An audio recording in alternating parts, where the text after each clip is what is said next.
Ndagusuje neza kandi nguhaye ikaze. Ubuntu n'urukundo rw'Umwami wacu Yesu Kristo bibe kuri wowe n'abawe, kandi kubera ko Imana yagumye kukurinde, urindirwe umutima n'ubugingo n'umubiri n'ubutunzi bwawe Imana yaguhaye. Njyewe nitwa Prince Robert, umuhungu w'Imana n'Abanyarwanda. Sindi jyenyine, ndi kumwe na Evangeliste Masengesho, umuyobozi w'Ibuye Rizima TV. Masengesho, nguhaye ikaze. Murakoze cyane. Twibuke twiyubaka kandi dukiranuka. Yego rwose. Yego. Tuje mu kiganiro, ni ikiganiro kitaza kuba kirekire, ariko nifuje ko tuganira. Mu biganiro by'uruhekane turi gukora rw'isi y'umwuka, tugenda tuganira byinshi bigiye bitandukanye kugira ngo dukomeze twubake ubwami bw'Imana. Mfite ikibazo numva nshaka kukubaza. Ijambo ry'Imana rivuga ngo hariho gukiranuka Yego. kwahishwe, hakaba no gukiranuka kwahimbwe n'abantu. Yego. Donc bihimbiye gukiranuka kwabo. Sibyo? Yego. Abenshi ntibari bazi gukiranuka kw'Imana. Yego. Uyu munsi nashaka ko tuganira, ese gukiranuka kwahimbwe n'abantu ni gukiranuka kumeze gute? Yego. Sibyo? Guhaye ikaze ngo twinjire mu kiganiro. Yesu aguha umugisha cyane. Ngira ngo ahari nubwo twavuga ngo ni urugamba rwandanze cyangwa no kwigiza nkana, ariko usanga iyo turi kuvuga ijambo ry'Imana cyangwa abavugabutumwa benshi, iyo turi kubwiriza ubutumwa bwiza dushinze abantu ibyaha, kuko ubutumwa bwiza ubundi bushingiye mu gushinza abantu ibyaha, ariko ukabibashinza wowe wabyikuyeho. Niyo mpamvu Yohana yababwiraga ati mwihane ibyaha byanyu mukizwe kugira ngo mubone iminsi yo guhembuka. Kandi na Yesu yaje ababwira ati mwihane ibyaha byanyu.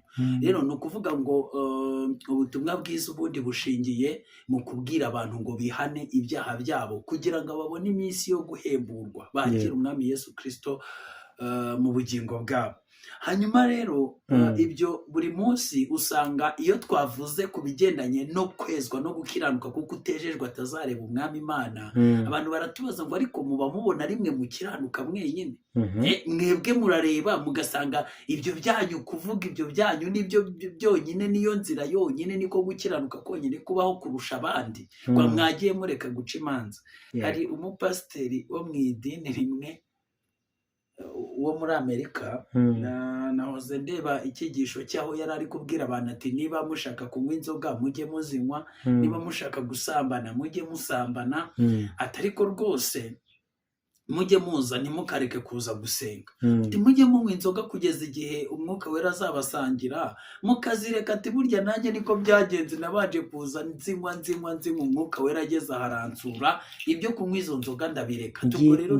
Ngita igitambaro cy'ukuri kidodeshejwe urudodo rw'ikinyoma. Yego. Ntabwo kuza mu nzu y'Imana bakwemereye gukora ibyaha, ubwo ntabwo ari ubutumwa bwiza. None se urumva ari ubutumwa bwiza nyine? Hari ibyo dukunda kuvugaho, hari ubutumwa, ariko hari n'icyo bita ubutumwa bwiza. Ubwo ni ubutumwa ariko si ubutumwa bwiza. Utabigenzuye wagira ngo ibintu ari kuvuga nibyo. Wagira ngo urumva nimba Yesu yaratubwiye ati mugende mu mahanga yose mubwirize ubutumwa bwiza, ubutumwa bwiza akaba ari ukubwira abantu ngo bihane ibyaha kugira ngo bahembuke. Wowe ukaba uri kubabwira ngo nibakore ibyaha kugira ngo Umwuka Wera abaze. Njye nabohereza kugira ngo ubyumve neza, ashaka kudodesha ukuri n'urudodo akaba ari ukuri. Ntabwo mugende munywa inzoga na Yesu yarazinywaga, turi kugendana, ariko mugere ikirenge muke. Kuko iyo umaze kugera ikirenge muke, Umwuka Wera niwe utangira kugutegeka ibyo ukora. Njye si kutanywa inzoga kwanjye, si uko ari uwazimbujije. Rega si inzoga gusa, harimo no gusambana no kwiba, byose. Ni ukuvuga ngo ubundi umuntu akwiriye gutera intambwe. Ubutumwa bwiza bukwiriye kukwinjira mu matwi bwa mbere, ni ukukubwira kwihana ibyaha byawe. Noneho ugashobora kuba wagerageza wemeje umutima wawe, kuko umutima, amatwi niyo umuntu yumvisha akizeza umutima agakizwa, yakwatuza akanwa akabarwaho gukiranuka. Ariko ryari gute, byagenze gute? Icya mbere ni uko ugomba kumva. Ese urumva iki? Ko nta muntu wakwizera atumvise, ahubwo icyo wumvishe ni igiki. Barakubwiye ngo genda usambane, kandi n'ubundi usanzwe usambana. Genda wibe, genda uroge, genda ukora ibyaha, winywera inzoga. Hanyuma rero ngo wowe ngo Umwuka azaza gusange, Umwuka Wera uzaza muri izo nzoga. Ubwo nusambana uzuzura umwuka w'ubusambanyi, ntabwo ari Umwuka Wera. kuko umwuka wera w'Imana nyine umwuka uzategereza gusambana ngo azagusanga azagusanga ryari kuzuzura umwuka bijyanye n'ibyo ukora umuntu asa n'icyo akora rero hari abantu bari kumva ubutumwa ariko butari ubutumwa bwiza ukavuga utaye kuzika ari byo niba yaraje agategerereza mu rusengero nawe agahinduka nanjye kangende ninywera ubwo nzagera aho mpinduke no ariko ubundi wakabaye winjira muri ibyo bintu by'agakiza ahubwo wowe wiyemeje nubwo waba utarabishobora ukiri muri rwa rugero rwo gushaka gukora ibyiza ibibi bikagutanga imbere ariko ntabura ibyiza by'ibyo uharanira ubizi sibyo noneho rero ukakira Yesu Kristo nk'umwami n'umukiza ahubwo we akazaguhereza uwo mwuka wo kunesha kugira ngo uneshe ibyo byaha byose so hari ubutumwa bwiza hari n'ibitari ubutumwa bwiza Abaroma Pawulo yandikira Abaroma ku bice byaho 10:3 haravuga ngo kuko ubwo bari batazi gukiranuka kw'Imana ariko bagerageje kwihangira gukiranuka kwabo ubwabo bituma basuzugura gukiranuka kw'Imana kuko Kristo ari we mategeko asohoreramo kandi niwe uhesha uwizera wese gukiranuka urumva kuko batari bazi gukiranuka kw'Imana uko ariko kandi koko abantu benshi ntibakuzi abantu benshi ntabwo bazi gukiranuka kw'Imana bazi gukiranuka kw'idini ryabo abantu bahishwe gukiranuka kw'Imana noneho amadini ahanga gukiranuka kwayo niyo mpamvu ADPR ifite gukiranuka kwayo abadivantiste bafite gukiranuka kwabo gukiranuka kwa ADPR ubu agasatsi ugaconga neza ukarenganiza ukambara ibirebire ubwo nyine ukagenda ku cyumweru ubundi ukajya ukora ibyaha mu rwihisho ugatura ikibi ni ukubishyira ku mugaragaro ikibi ni ukaba uzi kubihisha byatari niba uzi gusambana ukaba usambana ku rwihishwa niba uzi kwibuka aba wibara rwihishwa icyo cyo ni icyita rusange cy'amadini yose kumenya guhisha ibicumuro byabo uko mu madini ukiranuka se udakora ibyaha ahubwo ntuzi kubisha ibicumuro ni ukuvuga ngo rero mu badivantiste wo gukiranuka kwawo ni ukubahiriza isabato niba ubaha isabato ubwo nyine gukiranuka bihangiye nk'abadivantiste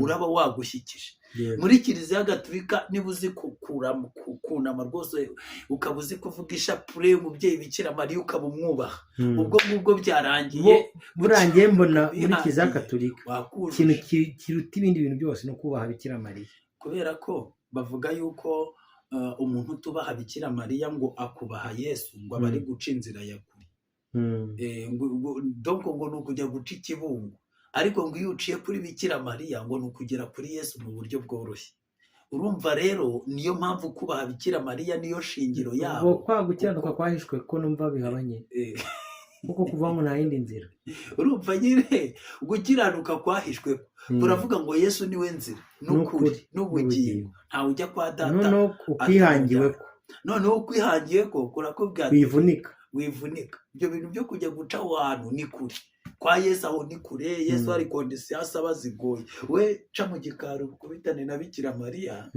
azakuzamura nyine ahita guhingutsayo uri kubyumva wowe uhingukeyo muri ubwo buryo kandi akakubwira ati wivunika we conga agasatsi biraba birangiye uraba uhuye nawe ikimenyetso nuko numara guconga agasatsi ukambara ibirebire ukaza ukajya utura menshi ntabwo igihembwe cyaca utabaye umudiyakoni perezida wa korali mwarimu pasiteri hejuru cyane ubwo bakaba barakuzamuye ubwo abandi gukiranuka kwabo ni nyine no gutanga amafaranga iyo uyatanga kuruta abandi ati mwamubonye umugisha w'Imana umuriho uyu mukozi w'Imana Imana aramuhamagaye amavuta y'Imana muriho kubera iki kubera uko uri kuzuza ibyo kwihangira gukiranuka kuko batari bazi gukiranuka kw'Imana byatumye bihangira gukiranuka kwabo ngo basuzugura gukiranuka kw'Imana kuko amategeko yose n'ibyahanuwe ubundi byuzurira muri Kristo Yesu ariko si uyu Kristo baramuzi ni ukuvuga ngo iki dini rikora ari naryo ryahimbye ari ryo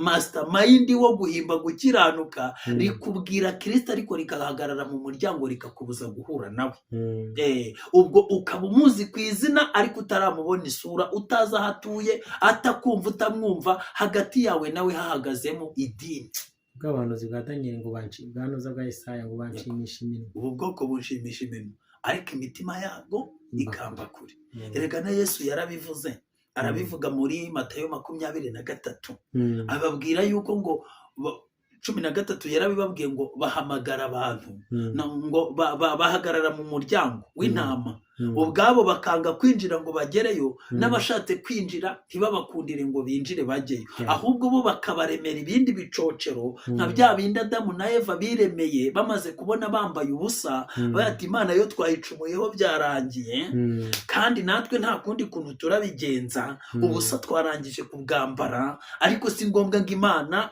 ize gusanga twambaye ubusa reka dukora ibintu isange twabikoze natwe reka tuyemeze ko atari izi kwambika yonyine atari izi kwambika wabikojeje mu gihuru bafata ibibabi by'imitini impano zo kudoda ziraza buriya hari impano zizanwa n'icyaha roba hari ibintu ubona abantu bakora kubera ubuvumbuzi bw'ibisasu nuko gutingana n'ibindi byose bya gusa ubuvumbuzi impano z'ibyaha no bugeni bwita bubazamo icyaha cyamaze kwinjira mu biriya ni ukwambara ubusa noneho bagahita bamenya ukuntu bajya kudoda Imana imishuriye kwambara ubusa icyari ni ukurenga imbibi z'iremwa ni ukurenga imbibi z'iremwa uba wambaye ubusa ubundi iki byose ukoze ukarenga imbibi z'iremwa uba wambaye ubusa uba wabunuje rwose ni nayo mpamvu mu byahishuwe itorero rimwe marayika yabwiye Yohana tubabwira ati wowe ugaragara ko ufite amaso ariko njye iyo murebye mbona nta nayahigeze uranavuga ngo wambaye imyenda myiza uri kwija ahantu hose ariko iyo murebye mbona wambaye ubusa ahubwo reka nkugire inama ngwino ungureho umuti usige kuri ayo maso yawe ubone kubona nurangiza ungureho imyenda wambike ubwo bwambure bwawe dore urabunuje nubwo ubuzi bwo hari abantu bagenda bazi ko bambaye ariko twebwe tubareba twatse mwambaye ubusa ukabona yabunuje ukareba uriya muntu uko yabunuje ubona abapasiteri bose ajya agenda yabunuje inzira yose azi ngo yambaye urumva unavuga ngo arakijijwe yavuga ukumva ni isega iryana kabona ni isega iryana kubera iki arabunuje hari abo tubona twona ni impumyi yego akoze nk'ibintu nzi kureba kumbi wapi urumva batangira rero kwidodadoderaho kugira ngo ubucoshero bwo kugira ngo bahishe ubwambure bwabo ariko n'ubundi barabuhisha nkabo nukuri ubwambure bwa Adamu arabuhisha Eva n'ubwa Eva arabuhisha Adamu ariko Imana n'abana bayo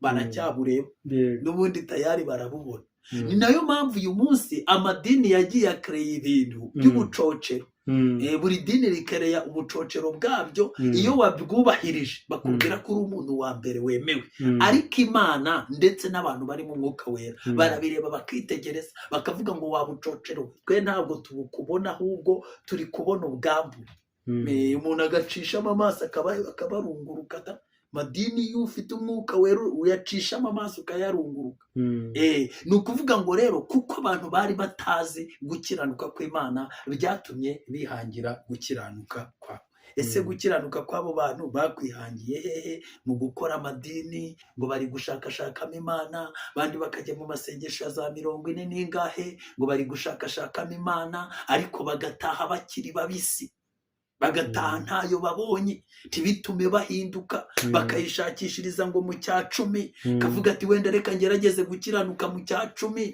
wenda ndebe yuko ibi bintu by'umwuka byazanzamo agatanga icya 10 akazarinda henuka by'umwuka byaranze kubera iki ni ugukiranuka amadini yahanze ni ukwihangira gukiranuka kuko banze gukiranuka kw'Imana Imana itugirire neza kandi yishimire ubugingo bwacu kuko basuzuguye gukiranuka kw'Imana ariko tekereza kugira ngo usuzugure gukiranuka kw'Imana ese ubundi niki gishobora gutuma usuzugura gukiranuka kw'Imana ni uko ushobora kubona kukugoye urabona Yesu abambwe bagiye kubona babona umwenda wari urahera utamutsemo kabiri ubwo yarababwiye ngo iki gatiri mutahe shomaje ugataye kubudisha shomaje aroteri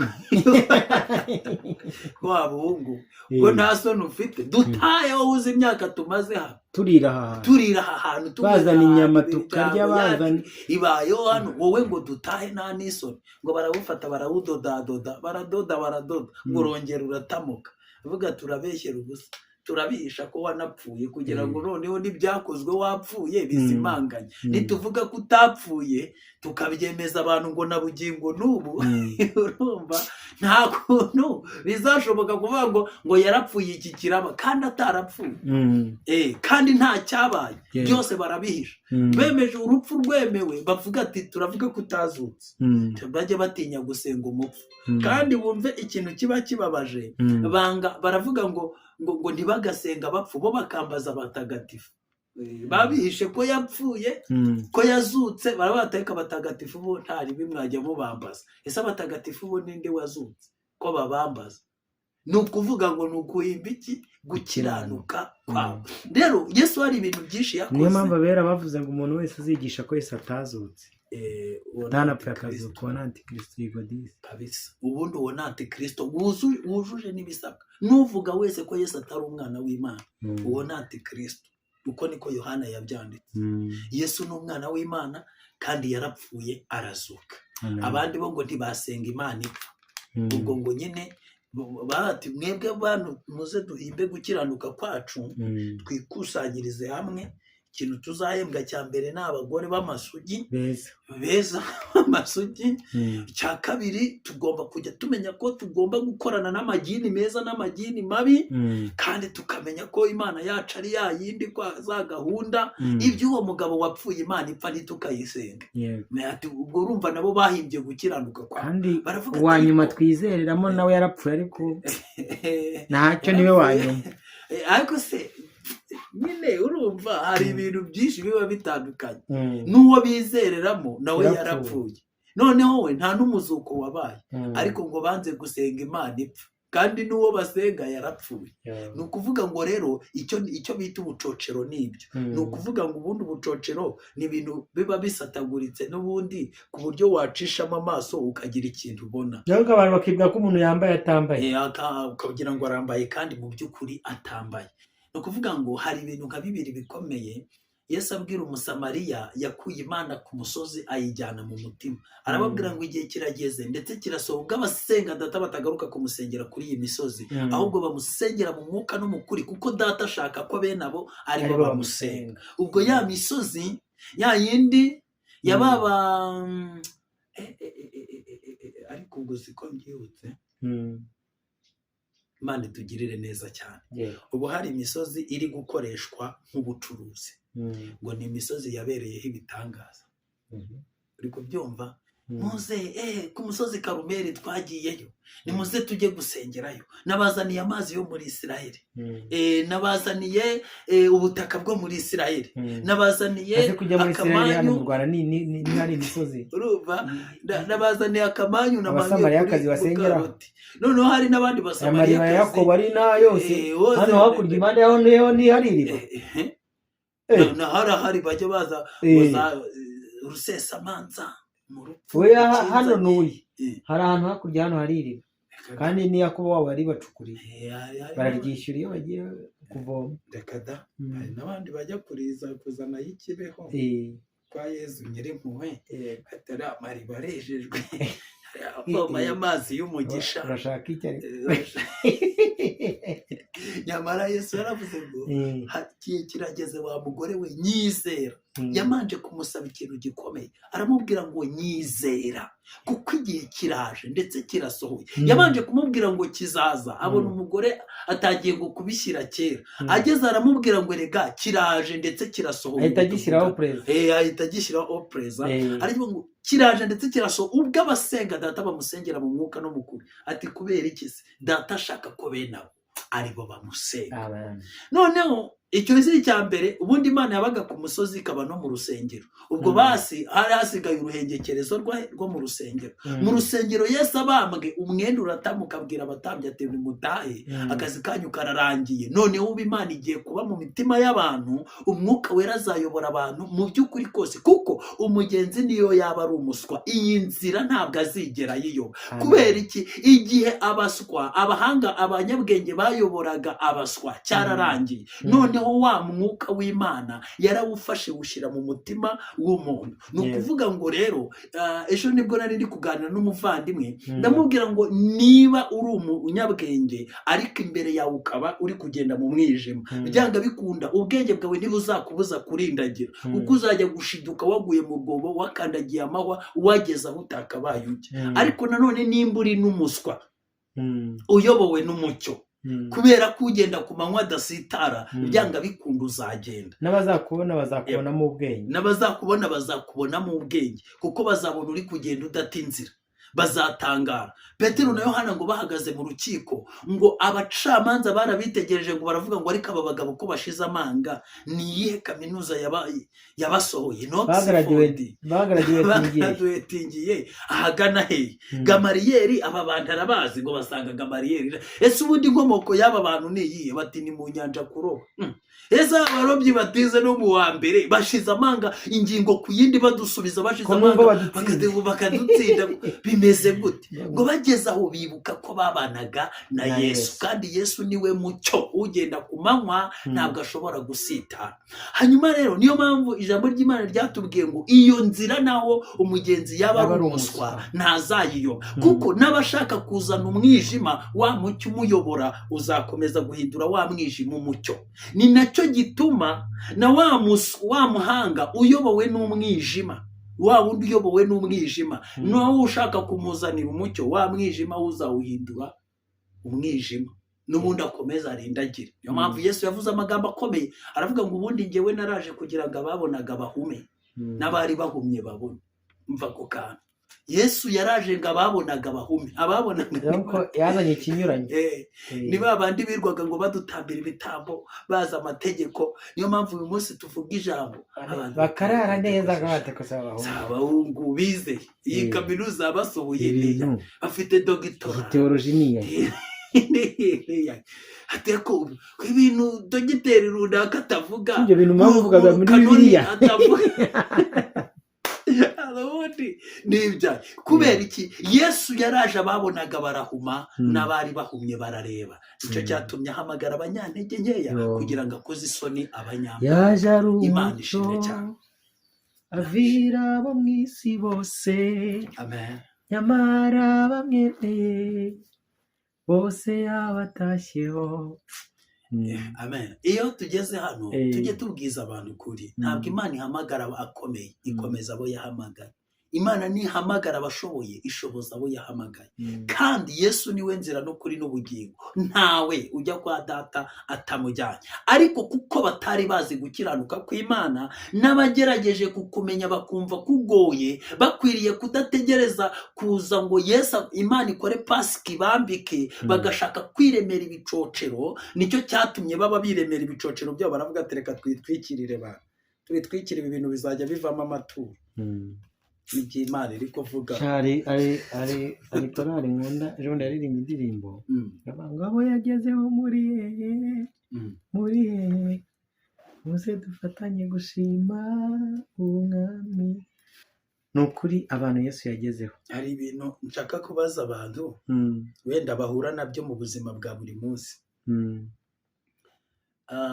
Nituza kuvuga iby'iyi nzira y'agakiza, kuko tuyoborwa n'ijambo ry'Imana, kandi by'umwihariko nkatwe abanyamahanga tukaba tuyoborwa n'isezerano rishya. Ariko uzi ko ku kantu bagatesha agaciro roba. Twari abanyamahanga, twari insuzugurwa, amasezerano ntiyaturebaga, ariko Yesu aje atugira abaragwa, adushyira ku ngoma tubona uruvugiro. Mw'amahanga yose mwe mujye mushimira Imana, kuko ubwayo niyo yatuzahuye. Iyo ataba Yesu wowe ntuburiho, iyo ataba Yesu simba ndiho.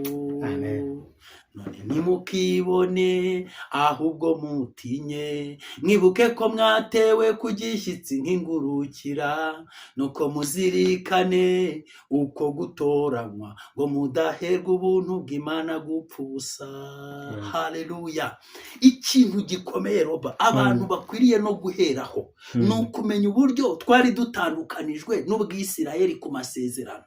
tutari ubwoko bw'Imana. Twebwe abari ababiri, Yesu niwe watugize umwe, twinjizwa hera n'amaraso ya Yesu Kristo. Iby'isezerano rya kera ni amateka, ni igishushanyo cy'inzu. Niyo mpamvu abatubuzi bose iyo bashatse gutuburira abantu bajya gusoma mu isezerano rya kera, bagasubiza abantu mu mbata y'inzu, kandi inzu nyirizina yarabonetse ariyo Kristo Yesu. Imana yaranditse witwa Paul avuga ngo yafashe rya hema ryayo ararimanura, ubu riri hagati n'abantu bayo. Yego, ibyo rero nibyo banze. Basukuruza bacu bajyaga bavuganira nayo batanga ibitambo, ariko ubu tuvugana nayo imbona nkubone. Turavuga tukimara guterana, bundi Bibiliya iravuga ngo 2 cyangwa 3 tugiterana biri mu ijuru ihita imanuka tukabana nayo. Ubu asigaye agenderana muri twebwe, asigaye abana natwe. Aho ngaho banabimenye ko ari ryo teraniro ryera bavuga. Iyo ijambo ry'Imana rivuga ngo nimukajye mwirengagiza guterana kwera, Imana ntibivuze kujya mu rusengero, Imana ntibivuze kujya mu butayu. Iteraniro ryera ni iteraniro riteranyemo abakiranutsi n'Imana iri kumwe nabo. Kandi yararivuze nyine avuga ko ari bamwe 2 cyangwa 3 bahuje umutima basenga Imana imwe. Ese mu rusengero haberamo iteraniro ryera? Igisubizo ni oya, kubera ko harimo abasambanyi, harimo abajura, harimo abarozi. Impamvu zabazanye ziratandukanye. N'impamvu yatumye iryo teraniro riterana ntabwo ari impamvu z'Imana. Rero Imana ntishobora kubaho hantu. Icya kabiri, iryo teraniro ntirishobora kwera, ahubwo muba mugiye gusohoza ibyo gukiranuka kwanyu mwihangiye. Narindi kubwira abantu ngo rero tugomba kuzirikana nk'abanyamahanga gucungurwa kwacu kwatwinjije ahera tutarabo kuhinjira, kuko twari dupfuye tuzize ibyaha n'ibicumuro byacu. Ariko Imana kuko ari umutunzi w'imbabazi, iduhindura n'abazima na Kristo, iduhindura abana b'Imana. Ubu natwe turi dedembye muri Kristo, ariko tuzi inkoni ducumbagiriraho, yuko twebwe ubwo tutari tuzi Imana rurema. Imana yafashe icyo giti cy'umunzenze wo mu gasozi ikagitera ku giti cya Elayo. Uyu munsi akaba ari aho ngaho dutendetse, turingurukira, tumeze nk'igiti cy'ingurukira. Rero ibyo bintu abantu babizirikane. Nashakaga kuvuga iki?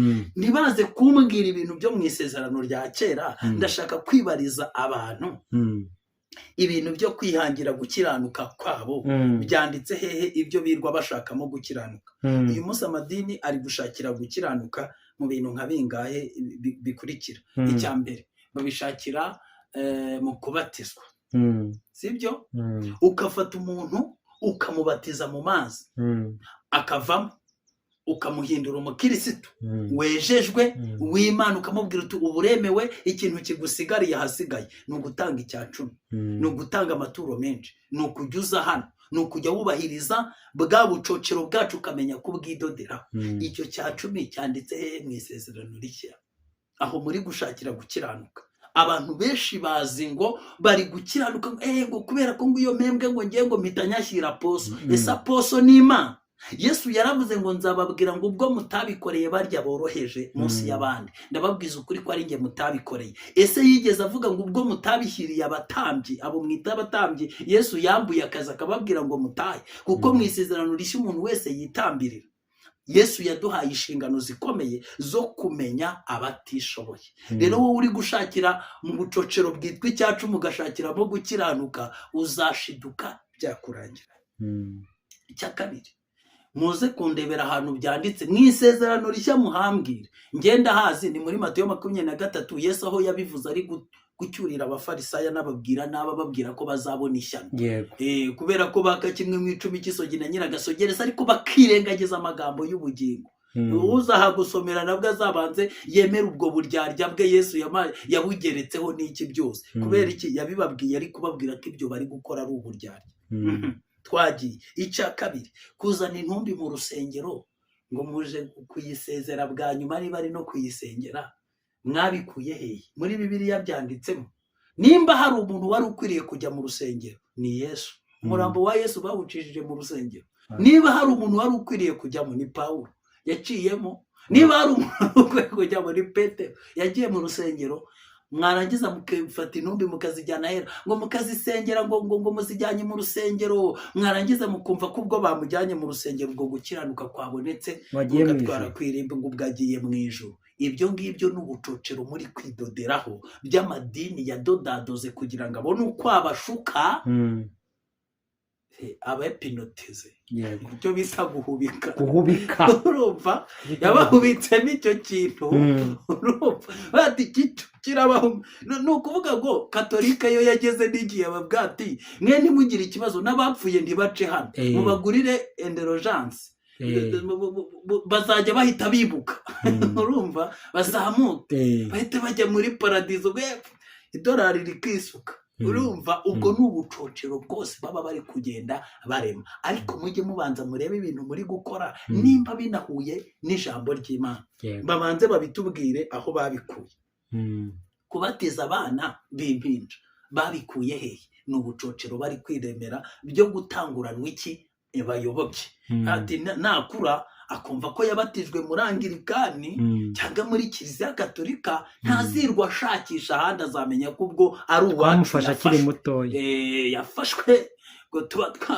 byarangiye urumva ubwo ni ubucocero bwose baba bari kugenda biremera kandi abantu benshi bazi ko ibyo bintu bibahesha ubugingo buhoraho ariko muri inyuma ya zero uyu munsi ni inyuma ya zero nyine bazi ko aho ngaho barahizerera ubwo uzi umuntu uri muri korari kuri iki gihe ariko bazambwire ko nimba waragerageje gusoma Bibiliya no kwiga mu isezerano rishya ari ziriya ntuza zabagamo amakorari ziriya nsengero za ba Petero na Zade zabagamo amakorari Bibiliya iratubwira ngo barangije kurya bararirimba barasemba ni bande baririmbye ni korari ni iteraniro ryose nk'uko bari bamaze gusangira noneho baze kumbwira ahantu iyo korari barimo aho yavuye ukuntu bahinze ikintu kiruta abandi icyo kintu kiruta abandi umuririmbyi abazi ko ari umukirisitu baba ari abantu bo mu rwego rwo hejuru kandi Yesu yaravuze ngo ushaka kuba mukuru muri mwebwe abo umugaragu w'abantu abaririmbyi bazi ko baruta abakirisitu bazi ngo bari gukora umurimo ngo no mu ijuru ngo uzakora noneho bano baridinga ngo bazi ko baruta abandi baba bari hafi ya pasiteri no kujya kurya iyo bagiye kurya basohotse kariya ni agashinga ka shebuja niyo mpamvu bashyiriramo na ya majwi yose yari yararetiriye yaririmbaga 12 uzavuga asigaye ariho none arenze na 12 umenya amaze kugera muri 28 hari ayo gutama hari ayo guhebeba hari ayo kumera nk'abamuka hari ayo kumera yewe data we kubera iki ibyo bintu byose ni ukuvuga ngo bazamanze bamenye ngo izo korari zaje gute zavuye hehe ese zikora iki ese kuko nk'uko bababeshya ngo umurimo wo kuririmba no mu ijuru uzakomeza mu ijuru hazaririmba y'ayo makorari yanyu uwo murimo muri gukora amadini abadoderaho ubucocero akababeshya ngo no mu ijuru ngo umurimo wo kuririmba ngo uzakomeza mu ijuru hazaririmbamo ayo makorari yanyu ijuru ni iteraniro ry'abera bose bacunguwe bazaririmba indirimbo ya Mose n'iy'umwana w'intama bose bakaririmba ntabwo hazaririmba iyo korari yawe nta nubwo mu ijuru bayizi ibyo ngibyo nushaka ubimenye kuko si ijuru ryayihimbye ariko uyu munsi uri kwidoderaho ubucocero ngo naguze iniforume ya korari ngo ubwo rwose ngo nakiranutse ngo nishyuye ya studio ngo uyu munsi ngo twaguze ibyuma bya miliyoni 100 ejo bundi numvishe umupasiteri ari kubwiriza ahantu hakomeye ari kubabwira ngo umva ngo tekereza ngo kugira ngo uri muri korari ngo rwose wenda uri na nyakabyizi ngo baguce 100,000 ngo ujye wemera ubitange ngo mu ijuru bari kwandika ngo 100,000 byo kugura ibyuma ndareba ndavuga arikosha ibyo byuma byo kujya mucurangiraho ibisope n'ibimansuro abantu baraye mu tubyiniro bamansura akaba aribo mwazanye babahashye mu byibi ngo muje gucuranga mwibwira ko Imana yumva ibyo bintu Imana niyumvishwa umuziki nuko ari ibyuma byinshi mwesitaye reka da niyo mpamvu Imana yumvaga umuririmbyi witwa Dawidi yibereye mu ishyamba mwibwira ko yacurangaga piano zingahe mu ishyamba Dawidi yaririmbira yacurangaga piano zingahe yari afite gitari zingahe ni ukuvuga ngo hari ibintu byinshi bigiye biriho kubera ko batamenye gukiranuka kw'Imana byatumye amadini ukijijwe wese idini yinjiriyemo rimuhereza ubucocero rikamubwira ati rero hano ibintu byo gukiranuka byaratse ariko hari ubucocero twaremye iyo umenye kubudoda neza uba wemewe uri uwa mbere ibintu biba bikomeye hanyuma rero ukabese ni ubuhe tubundi urabanza ukabatizwa si ngombwa kuba warakijijwe nyine pfa kujya mu mazi bakudubike uzaba ubaye uzajya tuzakwandika mu gitabo cyacu. Cya kabiri nushima umugeni uzaze tuzagusezeranya. Cya gatatu nupfusha tuzakuzana hano tugusezerere tuguheshe ijuru cyane rwose uzamuke. Si ibyo ngibyo hari ibindi. Ubwo rero sasa umuntu wumva ko yujuje ibyo bintu akumva arakiranutse, ariko ngo kuko batari bazi gukiranuka kw'Imana byatumye bihimbira gukiranuka kwabo. Abandi baguhimbira muri deliverance, ngo muze tubakorere deliverance, ngo tubahuze n'ijuru, ngo tubakureho ibya kera, tubajyane mu birere, ngo tubajyane mu birere, ngo tubazamure muri dimension, kandi tubahuze n'abamarayika banyu. Abasenga abamarayika bo ni ibindi bibazo. Muririmbyi yaravuze ngo yewe kintu cyazanye ibice muri ryo bikarisuzuguza abataririmo, nyamara bera baryo bahora bari maso, babwira umwami byaryo ngo azarirengere. Haleluya. Ngo bubatse urusengero rwiza ngo byarakemutse. Iri jambo ry'Imana, ibindi byose ukora uzajya ubanza wirefere kuri iri jambo ry'Imana. Nirikwemerera rikakubwira ngo iki kintu ni ugukiranuka kw'Imana, uzahita umenya ko icyo kintu ari ugukiranuka kw'Imana. Nyamara Yesu bazareba ubutumwa yabwirije, barebe ubutumwa Petero yabwirizaga, barebe nuko yabagaho, barebe Yohana, barebe Pawulo, barebe intumwa n'ibyitegererezo by'abizera uko babagaho. Ibindi byose ushobora gukora uzaba ari ubucocero uri kugira gute, kwidodera no kwihimbira gukiranuka. Amen. Kuba uzi kubwiriza ntabwo ari ikimenyetso cyo gukiranuka. Kuba ufite platform ikomeye cyangwa izina rikomeye, hari akana kari kamaze igihe mu muziki nyarwanda rwose kakidigadubuza, n'ejo muri nabonye karakoranye ibiterane na Yezebeli. Yezebeli wo mu Rwanda nyine ugomba kubagira kugira ngo batumbagire. Nabonye barakoranye ibiterane, byararangiye. Ubwo byararangiye. Abandi barabatijwe, nawe yarasigaye kubatizwa. Nabonye yaje ahinduye umuvuno. Mwameya buriya rero narabyitegereje biriya bintu. Biriya babyita depression. Kuko Imana arambwira ati buriya impamvu ni ukugira ngo noneho afate igitambaro yorose. Umuntu umwe niwe wambwira ati se ko ari kwahagira ubona wagira ngo yabuze amahoro, yabuze ahakwirwa, byagenze gute? Ngano uko ari kuvuga ibintu bitari ibyo. Ni igitambaro bamutije kugira ngo agende yorose bya bintu ya yandi yaneye yayoroseho, urumva, kugira ngo abantu bavuge ati ariko nyamara umunyamakuru umwe yaricaye ati iki ni icyorezo cyatangiriwe hafi. Noneho nerekane ko kitari icyorezo nkuko babivuga, ahubwo ko hari akantu kari karimo. Reka manze nshaka uko abandi babivuga, banze mbyige. Wabonye ko habaye repetition nyinshi, hakaza na timu. Uri utinya ibintu byajemo timu, kandi utinya ibintu byagiye bitwikira. Buriya hari igihe byatwikira bitwikiriye. Rituwere nabonyemo y'amatara ukuntu. Turiya tuntu rero Yezebeli niko akora. Yezebeli ngo yarabwira ati musenge mu izina ry'Uwiteka mese tatu muyikubite, ariko ikigamije mwuka w'ubugoryi urabazaho ntabinjiremo rwose. Mushinze na bote ko yatutse Imana n'ubwami, mutera amabuye bamwikize uruzabibundi utwara. Baragenda barashengerera. Noneho uyu munsi twavuze Yesu neza, Yezebeli wacu yayayoboye neza. Basoje batungurwa no kubona umusaruro uvuyemo. Iminsi mike twitege ko ingwate y'ubusugi iratangwa. Byago komana yabuzwa n'iki? Tonde witegereze wirebe. Bengenda gakeya. Abaye inka ukeye gakeya, uraza kubibona neza. Nukuvuga ngo biriya bintu hari ibintu dushaka kubwira abantu. Twebwe icyo turirimba rega ni rutayizamu ugezweho. Ikibazo Regiye Gatete yaragezweho, ariko ubu ni Mikezi ugezweho. Ko rero babana b'abaturanyi mwe muvuyeho twabonye abandi bashya abandi bashya bari kuza bafite ibintu biteguye ukuntu bari kuza bashyiramo kandi bamenye yuko muri iyi minsi rega ikintu gikomeye ntabwo ari ibyo umuntu avuga. Twarababwiye ngo kwambara, impamvu yo kwambara iruta kwambara, impamvu yo kuvuga iruta kuvuga. Niyo mpamvu Yesu yavuze ati ariko hari ababyiyitirira muri Mateyo 7:21 abavuga ngo mwami sibo bazinjira, abamvuga bo ni benshi, n'ibyo bavuga ni byinshi, n'ibyo batanga ni nyinshi, ariko nibyo bavuga ko nakoze ari igihe ntabikoze, ariko hari isano nshaka kubabwira, abakora ibyo nshaka. Impamvu yo kubikora, impamvu yo kubivuga niyiruta kubivuga. Bazambaza ati ariko twarabikoze biraba mu izina ryawe, twarabirukanye baragenda mu izina ryawe, ariko mwankozi z'ibibi ngo nibwo nzaberurira. Hano ntabwo twapfa kuberurira. Uyu munsi ntabwo ari igihe cyo kwerura kwa Yesu, ni igihe cy'amabanga.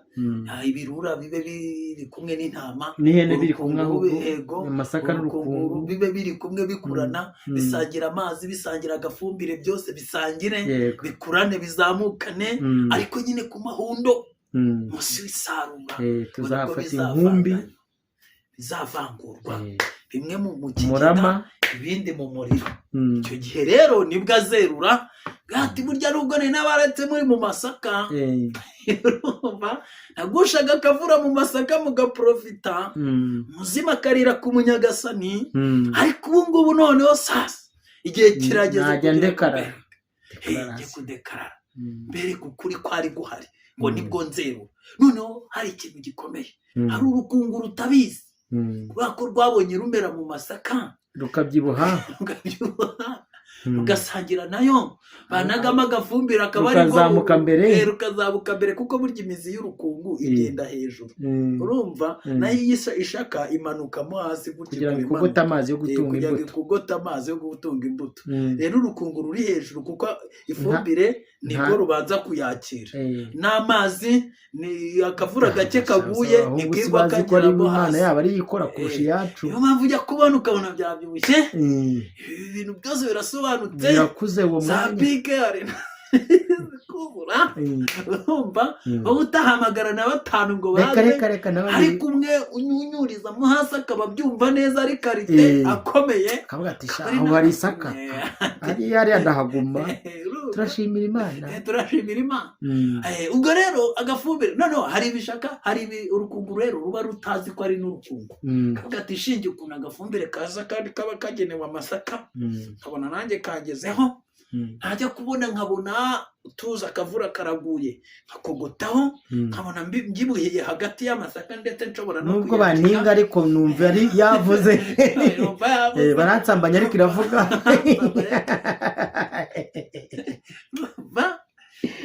baranyiba ariko iba yavuze. Ubu bucocero bakora mbona ari byo, ahangaha iyo ngiyo barambwira ati ngwino nta kibazo, nushaka gusambana ntari biravuga ikimenyetso. Yarambwira ati nkurinze igikanseri, ntangira kinkiza ku burinzi bw'amasaka, ugomba kugera no ku rukungu. Uvomerera amasaka aba agomba no igikingira amasaka gikingira n'urukungu. Akabona intare ziri kuza, hari inyamaswa ziza, korutire yihuse ihita ijyaho, kumbe Yesu ari gukorutira amasaka n'urukungu, ukavuga ati wow, natwe turimo sha. Si yibikoze se, wabihakana gute yaravuganye natwe, wamuhakana gute nawe yarabyaye, nawe yarashatse, afite UPI, wabihakana gute agenda yicaye yasaturya kara, ati mubihore nubwo batuka nanjye babanje kuntuka, ko babangasha ninjye babanjije, ariko muhumure nzaberurira. Abizi ko bavuga ko irya rishyari ribatunarika ribavugisha, nanjye banyise ko ndi umwami wa Belizebuli. Ati umuhungu mwene Mariya umubaji akoze imirimo atavuga, hazwi nande ngo baje bavuga ati ko iki si cya cyane cyo kwa Yozefu, si kimwe n'abayudara, uzi ko Yesu byamurakaje akagukora ibitangaza byinshi, umudugudu wabo nta bitangaza akore, ngo mushiki we zitumuze duturanye bashiki be musese umubaji uriya musharupanze Yesu yaraje ngo ababonaga bahume n'abari bahumye bareba. niba abantu bagize umwago ni karitsiye Yesu yavukiyemo, ibaze kugira ngo umucunguzi abavukiremo muzarimbuke, niba ari ikintu kibi kibaho acungura abandi mwebwe muri aho muhobagira. Erega nyine yaje mube abindi bamwemera. abatari ubwoko disi tubona agakiza, abatari ubwoko babiprofitira. Ni erega na bugingo n'ubu ngubu abakabaye bavuga ko bamuzi sibo bamuzi. Abakabaye ari abatambyi bitwa ko bigisha iby'Imana, bitwa ko babihagarariye mu isi no muri leta, ariko uzi ko nuko kera uko ku gihe cya Yesu byari biri n'uyu munsi ariko bimeze. Dufite abafarisayo n'abasadukayo n'abigisha amategeko n'abanditsi, nyine nuko wenda bahinduye amazina bitewe na tere. Uyu munsi kera bavugaga Afurika bakavuga Egypt, uyu munsi bari kuvuga Afurika, sibyo? Ariko n'uyu munsi ubona nk'abadivantizi n'abigisha amategeko, abasadukayo, abadeperi, abafarisayo, bafite ubufariseri uraho ngaho. Ese wagize ngo karande, iyo bavuze karande wumva iki? Ni uruhererekane rw'amaraso, noneho siho bakomoka kwa Simoni Mukonikoni. Aho ngaho mereza kuri ibyo bintu byawe mwereke utuntu nitende bakikoza Nigeria akagaruka tuntu ni tekinikira cyo kudodadoda n'ihimbire gukira. Ejo ndabonye ivuta riri gukora ryarakayo, nabonye ritari gukora neza. Neze ryakora gute? Riba rimaze igihe ryarakimbye, hajemo ingezi, agomba kujya kongera gucyaza. Kandi burya gucyaza ugomba gucyaza kuri destiny wahubuje urumva ugacyaza. ubu turatunyogwe mu mizi mike twararaje ati twikira twaraje batwunyuguze ararebaga ko twikira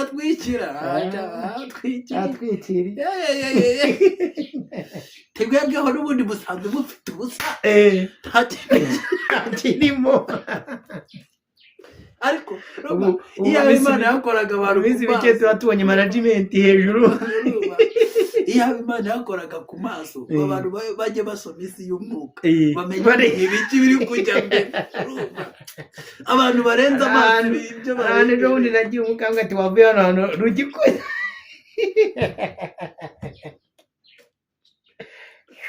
Ariko Mana hako nk'ubu Imana igahumura abantu nk'ukuntu yahimuye Gehazi, uri kumva?